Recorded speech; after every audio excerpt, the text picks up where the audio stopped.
नमस्कार, मैं हूं सचिन और आप देख रहे थे सचिन टॉक शो।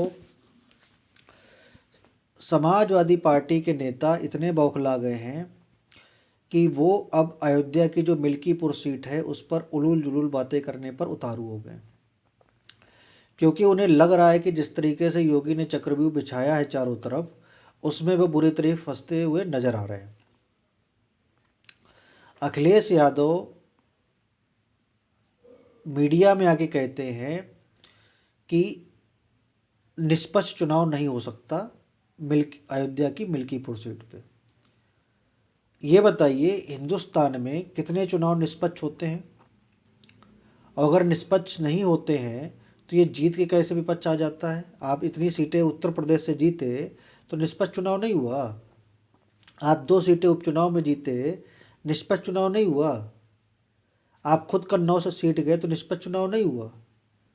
मतलब हार जाओ तो बेईमानी हुई और जीत जाओ तो ईमानदारी से आप जीत गए। मतलब मतलब कुछ तो सेंसफुल बात। ठीक है, आप विपक्ष में हैं, आपका आपका अधिकार है आरोप लगाना, आपका अधिकार है झूठ बोलना। ठीक है, लेकिन इतना भी झूठ मत बोलो कि आदमी ये ना, मतलब आपकी क्रेडिबिलिटी पे क्वेश्चन मार्क उठाने लगे। मतलब कुछ तो ग्राउंड रखिए जिससे कि आप ये कह सके सुप्रीम कोर्ट ने और चुनाव आयोग ने बुलाया इनको कि भाई आप अब हमारी ईवीएम मशीन पर प्रश्न उठाते हैं। ठीक, ये एविडेंस है, आप गूगल कर लीजिएगा इस चीज़ को जो मैं बोल रहा हूँ। चुनाव आयोग ने बुलाया कि भाई आपके पास जितने भी विश्व के सबसे बड़े आईटी एक्सपर्ट हों, सॉफ्टवेयर इंजीनियर हों, उनको आप बुला लाइए और इस ईवीएम में छेड़छाड़ करके मेरे सामने आप प्रूव करिए। वीडियो वीडियो बनेगा बाकायदा, कैमरे से चारों तरफ लाइव करके आप दिखाइए ये क्या टेम्परिंग होती है, कैसे बेईमानी होती है। आप यकीन नहीं मानेंगे, एक पार्टी वहाँ नहीं पहुँची ये चीज़ साबित करने के लिए कि ये टेम्परिंग हो सकती है, बेईमानी हो सकती है। मतलब क्या था? मतलब एक ही था, सिर्फ खाली लोगों का विश्वास सिस्टम से उठाना, कि जो लोकतंत्र की परंपरा इतने सालों से चली आ रही है उससे लोगों का विश्वास उठाना, एक गृह युद्ध छेड़ना, ये इनका उद्देश्य है। मिल्कीपुर चुनाव आप जीत गए 2022 में, तब बेईमानी नहीं हुई थी। अब जब आपके सारी गोटियां हिलती हुई नजर आ रही हैं तब आपको लग रहा कि बेईमानी हो सकती है।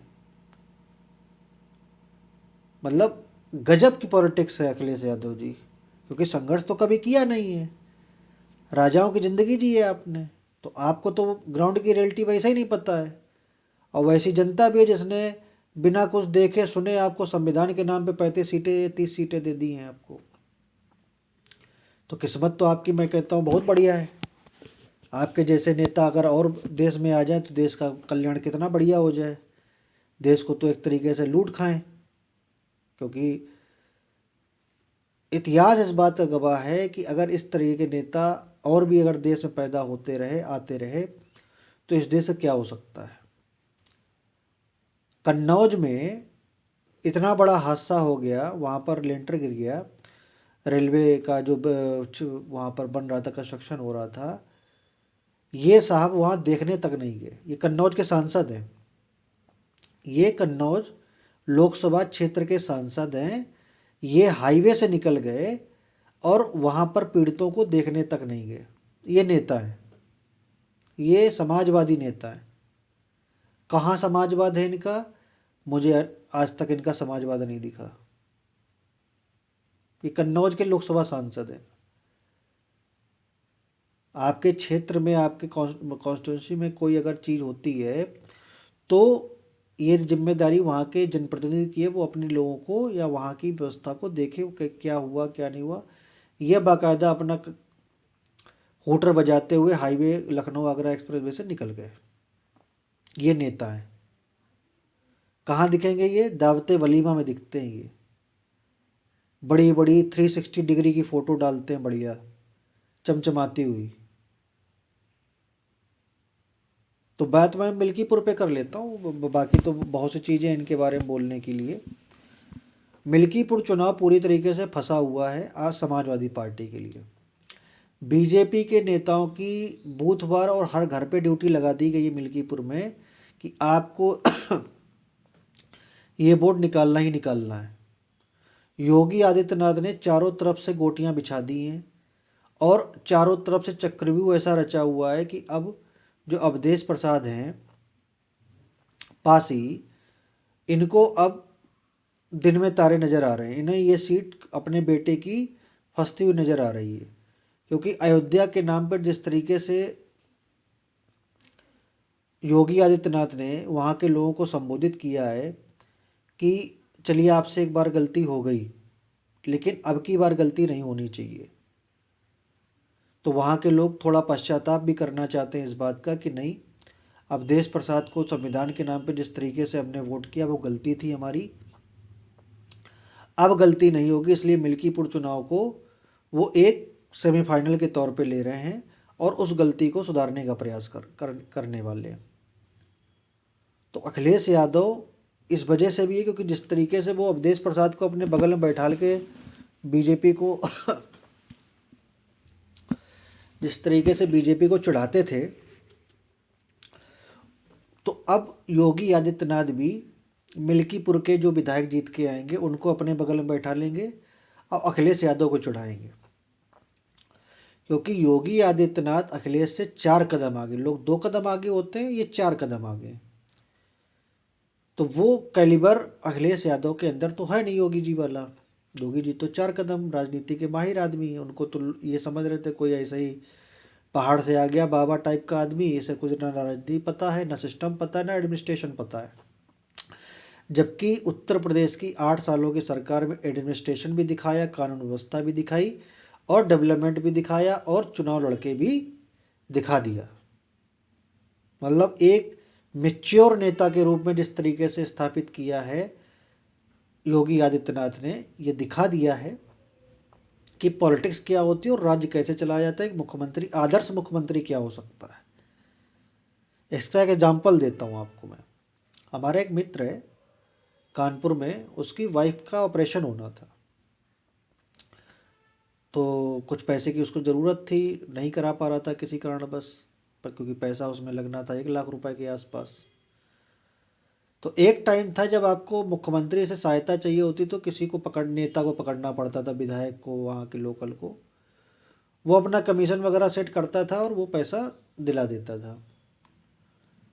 तो हमारा मित्र हॉस्पिटल में गया, उसने बोला कि साहब ये ऑपरेशन होना है और मेरी ये कंडीशन है, ठीक है, और पैसा मेरे पास है नहीं। तो हॉस्पिटल ने बोला कि ठीक है, मुख्यमंत्री वाली एक योजना चल रही है, आप फॉर्म डाल दीजिए, अगर पैसा आपका अप्रूव्ड हो जाता है तो आपका इलाज यहाँ पर फ्री हो जाएगा। विदिन 7 डेज 1.5 लाख रुपए का अमाउंट मुख्यमंत्री राहत को विवेकाधीन कोष से जो है रिलीज होता है। उसकी पत्नी का वहाँ पर इलाज होता है, बढ़िया इलाज होता है, एकदम फर्स्ट क्लास वाला। 1.5 लाख रुपए में से उसका 90,000 रुपये पूरा दवा से लेकर ऑपरेशन तक खर्च होता है और वो व्यक्ति योगी जी की जय बोलने लगता है, बिना किसी को घूस दिए, बिना किसी को कुछ भी मतलब कमीशन दिए, उसका काम हो गया। तो जब इस तरह के लोगों को वो योजनाएं ज़मीनी स्तर पर पहुंच रही तो कौन उनको वोट नहीं देगा। मैं कोई उनका यहाँ महिमा मंडन करने के लिए नहीं हूँ, बट एक जनरल पॉजिटिव जब चीज़ें होती हैं समाज में, तो पत्रकार का या किसी भी जर्नलिस्ट का या कोई भी समीक्षक का ये काम होता है कि उन पॉजिटिव चीज़ों को भी समाज के सामने लाए। निगेटिविटी तो चारों तरफ फैली हुई है, जनरली आप दिन भर निगेटिविटी ही मीडिया में देखते हैं, लेकिन सकारात्मक चीज़ें भी समाज में होती हैं, उसको भी दिखाने का कार्य हम लोगों का, समाज के लोगों का होना चाहिए। तो मिल्कीपुर चुनाव को लेकर मैंने जो आज आपको बताया कि अखिलेश यादव को अब कुछ सूझ नहीं रहा है, कांग्रेस के पास भी जा रहे हैं और भी नेता मौलानाओं से भी मिल रहे हैं, लेकिन वहाँ पर कोई चीज़ सॉर्ट आउट होते हुए नहीं दिख रही है, क्योंकि बाकायदा ड्यूटी लगाई है योगी आदित्यनाथ ने नेताओं की। 100% एश्योरेंस दिया है वहाँ के लोकल के नेताओं ने कि मिल्कीपुर चुनाव आपको जिताकर हम लाएंगे, जिसका पुरस्कार ये भी मिल सकता है अयोध्या से कि अभी जब कैबिनेट का मतलब मंत्रिमंडल विस्तार होगा तो मिल्कीपुर चुनाव से वो बंदा पासवान जिसको टिकट दिया है वो मंत्री भी बन सकता है। तो योगी आदित्यनाथ ये दिखाएंगे अखिलेश यादव को कि अवधेश प्रसाद वाली जो गलती हुई है उसको इस तरीके से कैबिनेट में लेके उसको आएंगे और दिखाएंगे कि देखिए अयोध्या के लिए हमने और मिल्कीपुर चुनाव में अगर जनता ने हमें जिताया है तो हम उनकी उन आकांक्षाओं पर खरे उतरेंगे। तो आज सचिन की इस द सचिन टॉक शो पर इतना ही। आगे मुलाकात होगी एक नए विषय के साथ। तब तक के लिए नमस्कार। अगर आपने इस चैनल को सब्सक्राइब नहीं किया तो सब्सक्राइब कर लीजिए। अगर आपको ये वीडियो पसंद आए तो इसको शेयर करिए, लाइक करिए और कमेंट बॉक्स में अपना कमेंट ज़रूर दीजिएगा। तब तक के लिए नमस्कार। जय हिंद, जय मां भारती।